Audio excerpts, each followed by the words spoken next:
कि मंत्री वहां से चल देना था और महलों की सूधी लगाई है, महलों की सूधी लगाई है,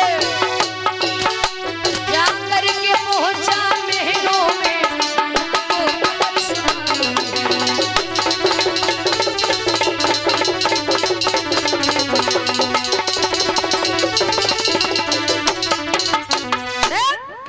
कहा कि मंत्री वहां से चल देना, महलों की सूध लगाई है और जाकर के पहुंचा महलों में, राजा को खबर सुनाई और हंस करके मंत्री बोला है और खुश खबरी राजन लाया हूं, खुश खबरी राजन लाया हूं, ये महामाया ने राजन एक सुंदर बालक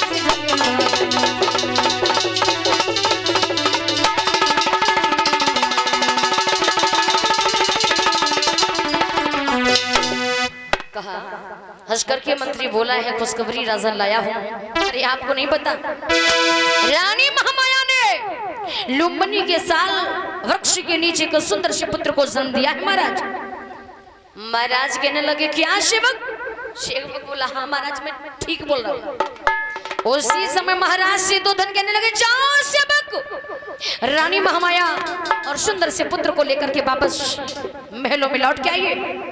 सेवक हाथ जोड़ के बोला महाराज मैं आपसे यही खबर लेने के लिए आया था, यही सुनने के लिए आया था कि रानी महामाया को नगर देवदह भेजा जाए या वापस कपिल वस्तु को राज्य लौटाया जाए। मैं अभी आता हूं, अभी आता हूं। मेरे भैया सेवक चल दिया है, जा करके लुम्बिनी वन में पहुंचा। मैया महामाया सुंदर से पुत्र और दासियों सेवकों को लेकर के वापस महलों में आ गया है। महाराज पुत्र की खुशी में घर घर दान लौटा रहे हैं। बरसों के बाद घर में खुशी आई है ना, इसलिए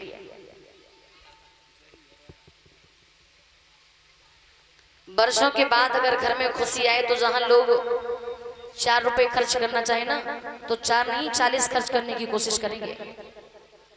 खुशी है। अब तो मेरे भैया लोग बड़े खुश बड़े प्रसन्न हैं। महिलाएं दौड़ी दौड़ी मैया महामाया को बधाई देने के लिए चली आ रही हैं। और बालक के 1 दिन का हुआ, 2 दिन का हुआ। राजाओं महाराजाओं के समय का यह परम नियम माना जाता है भैया, जब बालक 5 दिन का हो जाता तो 5वें दिन ही नामकरण करवाया जाता था। लेकिन जब उस पुत्र का जन्म हुआ उससे पहले असित मुनि तपस्या कर रहे थे। जब वो बालक पैदा हुआ तो असित मुनि की तपस्या भंग हो गई। तो असित मुनि के पास उनका भांजा नालक था। नालक कहने लगा मामा जी आपने अपनी तपस्या को क्यों भंग कर दिया है मामा जी? तो असित मुनि ने कहा है नालक तुझे नहीं पता है। अरे तुझे नहीं पता है, इस धरती पर इस पृथ्वी पर ऐसे पुत्र की प्राप्ति हुई जिस पुत्र के आते आते हमारी तपस्या भंग हो गई। मुझे जाकर के इस पुत्र के दर्शन करने होंगे। क्या तुम्हें चलना है?